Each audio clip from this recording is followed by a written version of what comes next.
Əli əleyhissalam dünyanın bir xüsusiyyətindən danışır. Deyir ki, dünyaya yiyələnənlər var ha, ondan faydalananlar.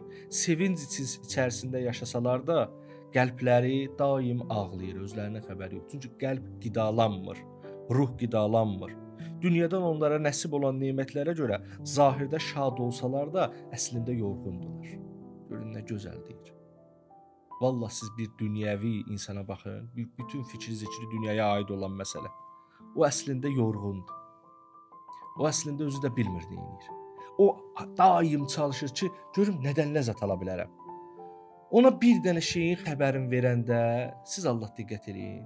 Daim çalışır ki, hansısa şad xəbər eşitsin ki, şad olsun. Məsələn nə? Görə indi nə olur? Bir nəfər buna dedi ki, axşam gəl gedək yaxşı bir yeyib içməyə. Onda şad olur.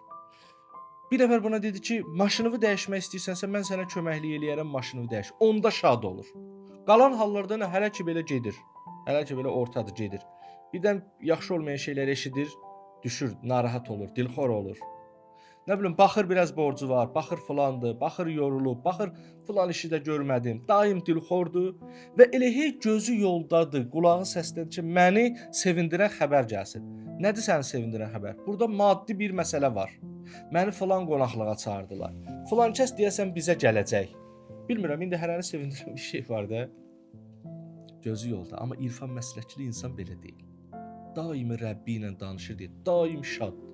Hətta qarşısına bir narahat edici məsələ çıxdısa, gördü ki, övladı xəstələnib, Rəbbi ilədir deyə, qəlbən, dildə yox. Qəlbən Rəbbi ilədir deyə bilir ki, Allah ona kömək eləyəcək. Sanki Allah ona deyir ki, mən mənim narahat olma.